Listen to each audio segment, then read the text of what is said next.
Shalom saudaraku, jumpa lagi dengan saya Zizka dan saya Bobby di di Midweek Online Service. Nah, Kak Bobby, tanpa terasa ya, sudah beberapa minggu kita bersama-sama dengan jemaat sekalian di Midweek Online Service. Iya, betul. Kami berharap di masa pandemi ini, jemaat sekalian dapat melewatinya dengan tetap bersukacita dan tetap santai dan tetap sejahtera. Kak Bobby, pada minggu ini kita kedatangan tamu yang sangat spesial.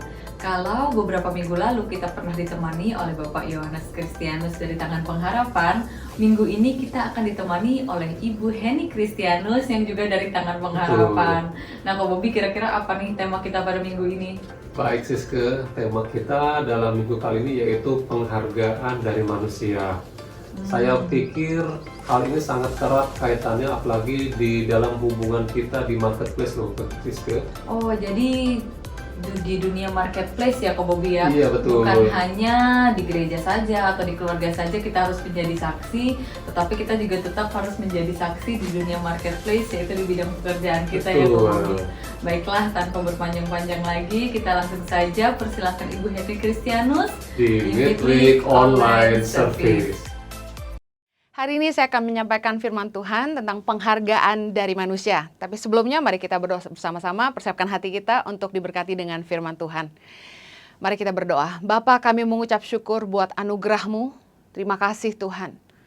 Kalau kami boleh beroleh kesempatan untuk mendengarkan kebenaran firman-Mu, berikanlah roh hikmat dan wahyu supaya kami boleh memahami firman-Mu dengan bahasa yang mudah kami mengerti, sehingga kami boleh melakukannya dalam hidup kami. Biar hanya Kristus yang selalu dipermuliakan dalam hidup kami. Demi nama Yesus kami berdoa. Amen. Hari ini saya akan menyampaikan firman Tuhan tentang penghargaan dari manusia. Jangan haus akan pujian dan pengakuan karena kita akan kecewa. Filipi 2 ayat kedua berkata, "Karena itu sempurnakanlah sukacitaku dengan ini. Hendaklah kamu sehati sepikir, dalam satu kasih, satu jiwa, satu tujuan, dengan tidak mencari kepentingan sendiri atau puji-pujian yang sia-sia. Sebaliknya, hendaklah dengan rendah hati yang seorang menganggap yang lain lebih utama daripada dirinya sendiri." Paulus dalam Filipi 2 ayat yang kedua sampai ketiga mengajarkan supaya kita tidak mencari pujian yang sia-sia dari manusia. Jangan jadi orang yang haus pujian, jangan jadi orang yang haus pengakuan. Setiap kita berharga di mata Tuhan. Kalau kita tahu bahwa hidup kita berharga, dihargai atau tidak sama orang lain, tidak mengubah nilai kita. Kita adalah orang-orang yang dikasihi Tuhan. Bagi Anda yang ingin dihargai oleh orang lain, Anda ingin mengejar sebuah penghargaan, tahukah Anda bahwa fokus Anda harusnya bukanlah mengejar penghargaan, tapi memastikan bagaimana hidup Anda berharga, punya nilai. Semua orang ingin dihargai, tidak ada orang yang tidak ingin dihargai. Tapi kebanyakan orang tidak mau bayar harga, tapi maunya dapat penghargaan. There is always a price for a prize. Selalu ada harga untuk sebuah penghargaan. Pujian itu hanya bagi orang-orang yang hidupnya berguna. Bagi orang-orang yang hidupnya jadi berkat. Amsal 27 ayat yang kedua berkata begini, "Biarlah orang lain memuji engkau dan bukan mulutmu. Orang yang tidak kau kenal dan bukan bibirmu sendiri." Orang-orang yang kita sentuh secara langsung maupun tidak, merekalah yang menyaksikan apakah hidup kita ini sudah jadi berkat atau belum? Apakah hidup kita berguna atau tidak? Apakah hidup kita berdampak atau tidak? Pertanyaan saya adalah ketika suatu hari nanti kita sudah tidak ada lagi, apakah banyak orang yang akan menangisi kepergian kita nanti? Karena itu akan menjadi sebuah tolak ukur seberapa berguna kita hidup, seberapa berdampak kita hidup di dunia ini. Don't live to impress, but live to impact. Jangan hidup itu hanya sekedar untuk tampak, tapi jadilah orang yang berdampak.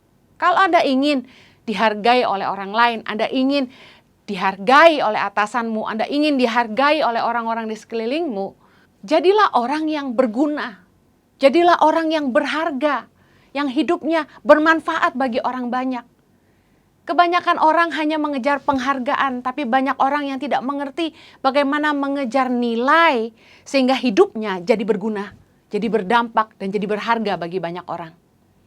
Amsal 31 ayat 31 berkata, berilah kepadanya bagian dari hasil tangannya, biarlah perbuatannya memuji dia di pintu-pintu gerbang.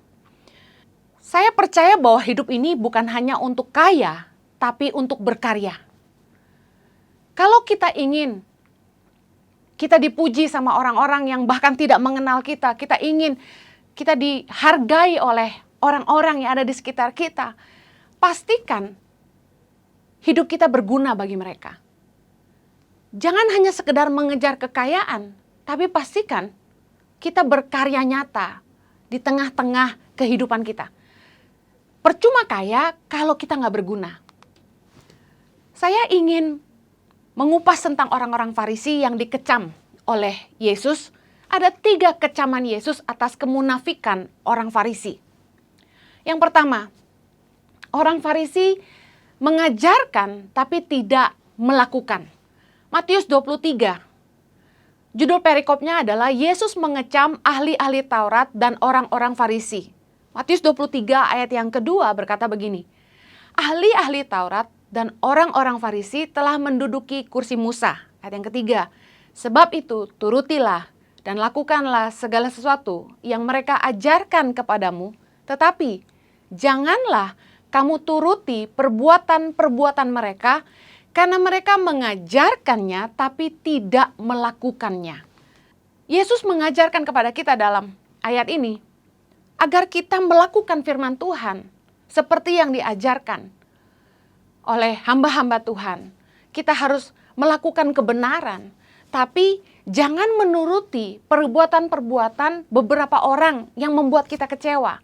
Karena mereka mengajarkan tapi tidak melakukan. Banyak orang Kristen yang kemudian menjadi pahit, meninggalkan gereja, sudah tidak mau lagi mengikut Kristus, hanya karena kecewa sama beberapa orang yang mengajarkan tapi tidak melakukan. Dengar baik, kalau kita ingin belajar jadi orang yang gak munafik, pastikan hidup kita jadi teladan.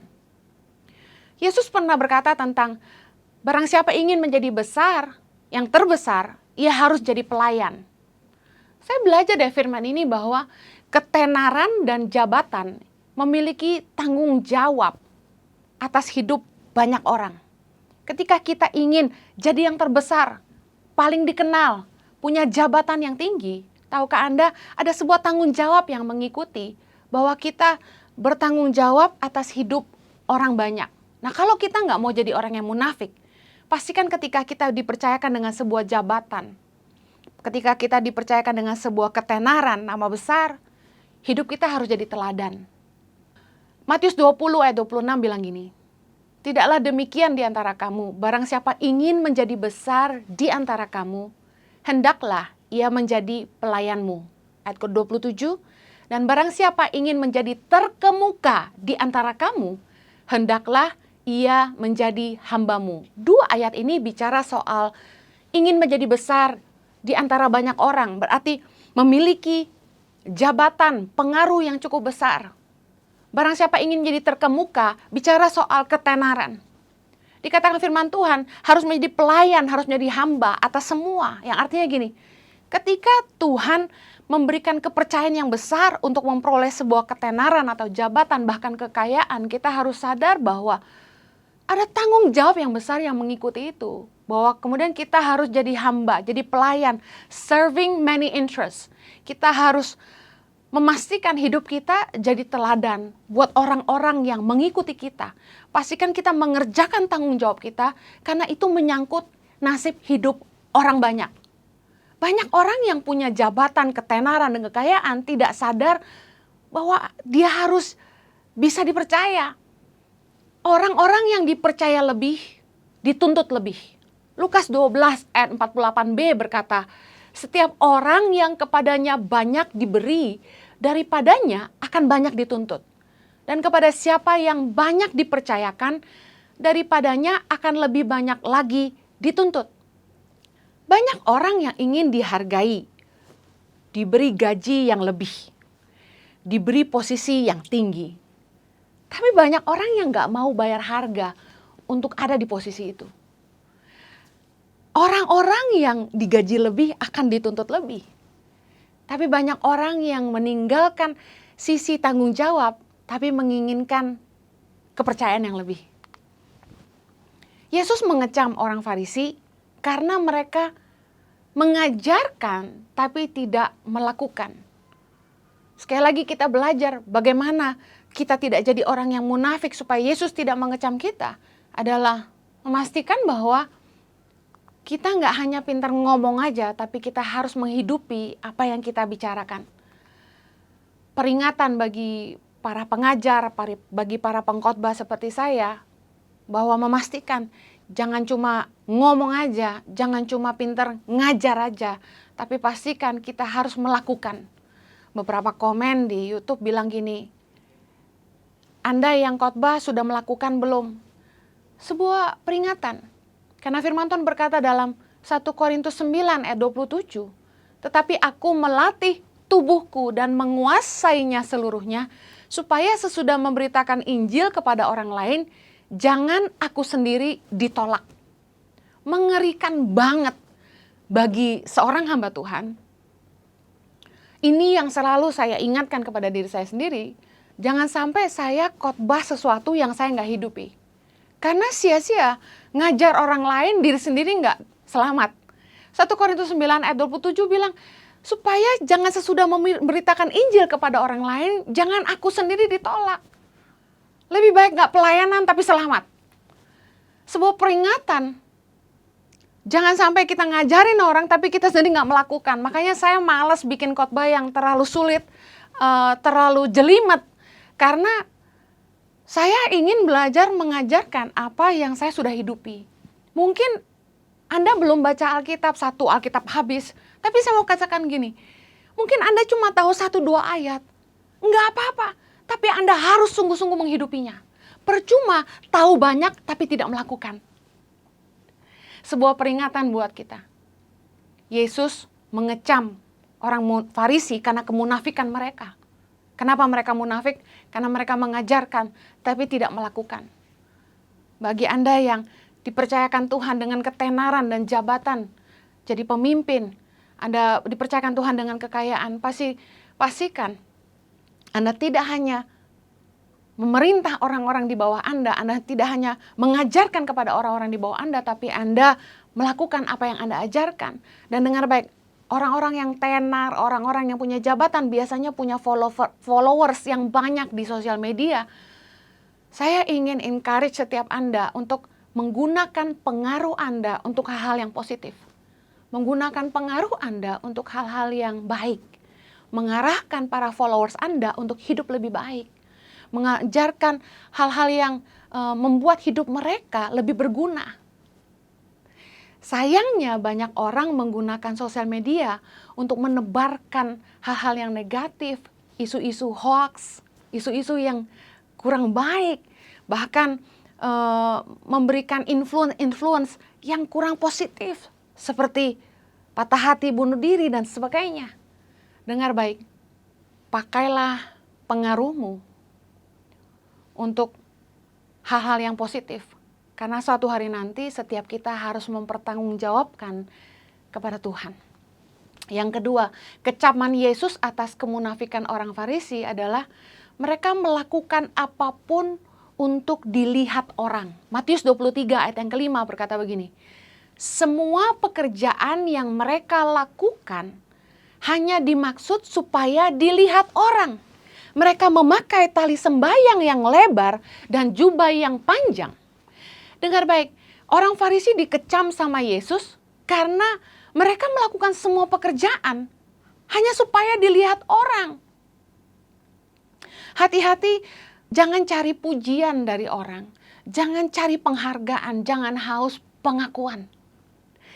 Ada sebuah rahasia firman Tuhan yang saya temukan, yang saya beri judul The Hidden Rewards. Bahwa Tuhan itu senang membalas segala kebajikan dan ibadah yang kita lakukan tanpa dilihat orang. Saya mau kasih buktinya di dalam Matius 6 ayat keempat, ayat ke-6 dan di ayat 18. Dalam Matius 6 ayat yang keempat dikatakan begini, hendaklah sedekahmu itu diberikan dengan tersembunyi, maka Bapamu yang melihat yang tersembunyi akan membalasnya kepadamu. Matius 6 ayat yang ke-6 berkata begini, tetapi jika engkau berdoa, masuklah ke dalam kamarmu, tutuplah pintu dan berdoalah kepada Bapamu yang ada di tempat tersembunyi. Maka Bapamu yang melihat yang tersembunyi akan membalasnya kepadamu. Sekali lagi, ayat yang ke-18, Matius 6 ayat 18 berkata begini, supaya jangan dilihat oleh orang bahwa engkau sedang berpuasa, melainkan hanya oleh Bapamu yang ada di tempat tersembunyi. Maka Bapamu yang melihat yang tersembunyi akan membalasnya kepadamu. 3 kali di ayat Matius 6 ayat 4, ayat ke-6 dan ayat 18 diulangi kata-kata yang sama. Bapamu yang melihat yang tersembunyi akan membalasnya kepadamu. Ketika kita melakukan ibadah, bersedekah, berdoa dan berpuasa, Tuhan mau kita lakukan itu dengan ketulusan. Bukan untuk dilihat orang. Bukan supaya kita dipuji. Belajar dari kecaman Yesus atas kemunafikan orang Farisi, mereka melakukan semuanya itu hanya untuk dilihat orang. Tahukah Anda, ketika kita melakukan sebuah kebajikan yang tidak dilihat oleh orang, ada satu resiko bahwa orang nggak akan tahu bahwa kita berbuat baik sama mereka. Dan otomatis mereka nggak akan berterima kasih sama kita. Dan bahkan mungkin pemberian kita yang kita lakukan dengan diam-diam itu membuat orang itu biasa aja sama kita. Saya mau bilang begini, Tuhan akan membalas segala kebajikan yang kita lakukan tanpa dilihat orang. Yang artinya gini, ketika manusia tidak tahu bersyukur, ketika manusia tidak membalas perbuatan baik kita, maka kita sedang memberi kesempatan kepada Allah untuk membalasnya bagi kita. Tuhan sangat senang memberkati orang-orang yang melakukan semuanya dengan ketulusan. Yang ketiga, kecaman Yesus atas kemunafikan orang Farisi adalah karena mereka gila hormat. Matius 23 ayat yang ke-6. Mereka suka duduk di tempat terhormat, dalam perjamuan dan di tempat terdepan di rumah ibadat. Mereka suka menerima penghormatan di pasar dan suka dipanggil rabi. Sekali lagi, jangan mengejar penghargaan dari manusia. Jangan haus pujian, jangan haus pengakuan, jangan gila hormat. Jangan sampai kita cari penghormatan dari manusia. Banyak orang yang ketika datang ke sebuah pesta, mereka lebih milih duduk di tempat terdepan. Siapa sih yang gak suka dapat kursi terhormat? Siapa sih yang gak suka dihargai? Tapi firman Tuhan mengajar kita, jangan suka duduk di tempat-tempat terhormat. Bahkan dalam salah satu perikop, Yesus mengajarkan gini, ketika engkau datang ke sebuah perjamuan, jangan duduk di tempat yang terhormat, supaya jangan sampai ada orang yang harusnya duduk di situ, engkau diusir setelah itu.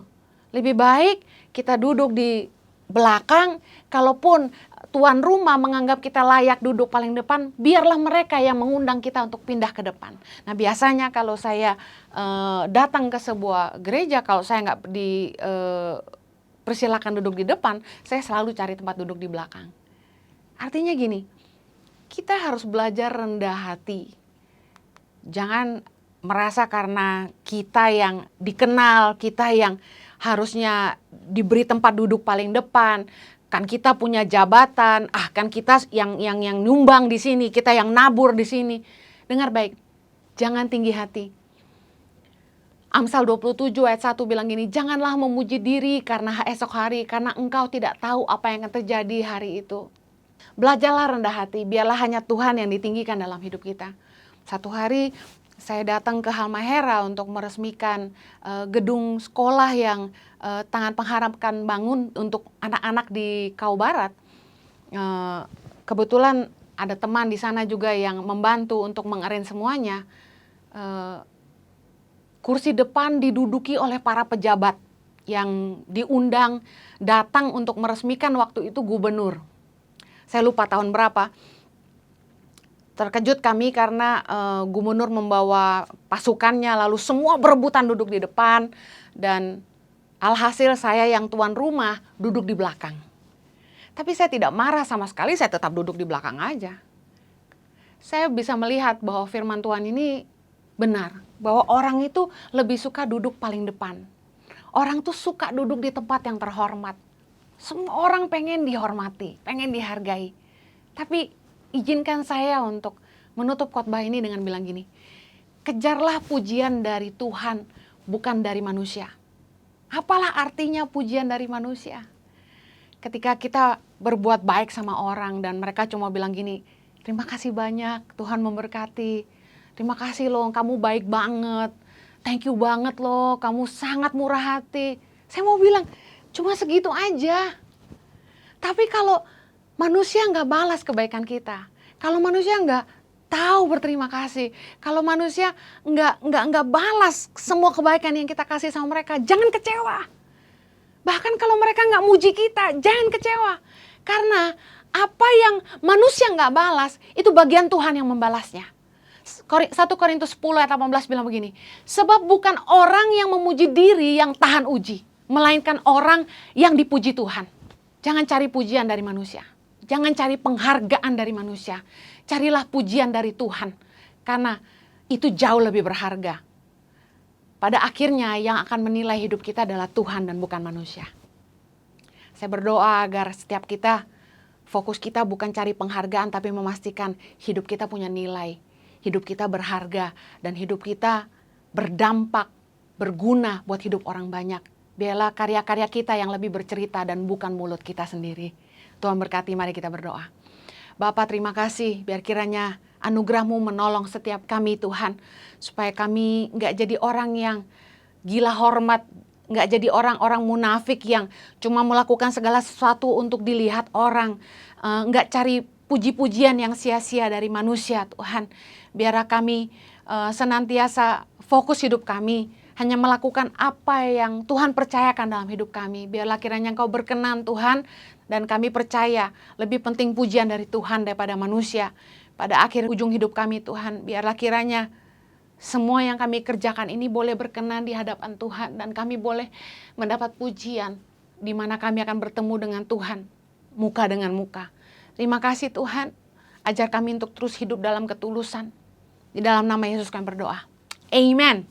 Tuhan berkati, have a blessed week. Nah, luar biasa sekali loh Siske ya, firman Tuhan yang dibawakan oleh Ibu Heni Kristianus tadi. Kalau boleh saya simpulkan sedikit inti dari khotbah Ibu Heni tadi, yaitu apapun yang kita lakukan, apapun yang kita kerjakan, baik di masyarakat, di pekerjaan, di kehidupan sehari-hari kita, lakukan itu seperti kita melakukan untuk Tuhan, bukan untuk manusia. Seperti prinsip tangan kanan memberi, tangan kiri tidak boleh tahu, seperti yang Tuhan Yesus ajarkan loh Siske. Wah, bahkan tangan kanan memberi, tangan kiri bahkan tidak boleh tahu. Betul. Ya Bobi. Jadi jangankan mengharapkan penghargaan atau pujian atau balasan dari manusia, tangan kiri pun tidak boleh tahu. Betul. Kalau kita melakukan suatu kebaikan ya Bobi. Iya. Wah, luar biasa kalau prinsip ini kita terapkan. Saya yakin dan percaya bukan hanya pujian manusia yang kita dapatkan, tetapi menyenangkan hatinya Tuhan yang kita Amin. dapatkan ya Betul. Bobi. Selalu menjadi dampak dan menjadi saksi dimanapun kita berada. Nah, Bobi, luar biasa sekali. Jemaat sekalian, kami juga berterima kasih untuk Ibu Heni Kristianus untuk khotbahnya yang sangat memberkati pada malam hari ini. Terus diberkati dan terus menjadi berkat dimanapun berada. Ko Bobi, sepertinya sekian dulu perjumpaan kita di Ya, Weekly Online betul. Service pada malam hari ini. Sampai jumpa dengan kami di perjumpaan berikutnya. Jangan lupa untuk selalu like, subscribe, dan share YouTube channel Rayon 1D. Sampai jumpa. Tuhan Yesus memberkati. Prayer request and praise report. Saudara dapat mengisi permohonan doa saudara dengan melakukan scan QR Code yang muncul di layar, atau saudara juga bisa ketik link URL pada browser laptop saudara atau pada smartphone saudara. Doa yang dijawab oleh Tuhan, saudara juga bisa menuliskannya pada praise report, dan itu pasti akan memberkati kita semua.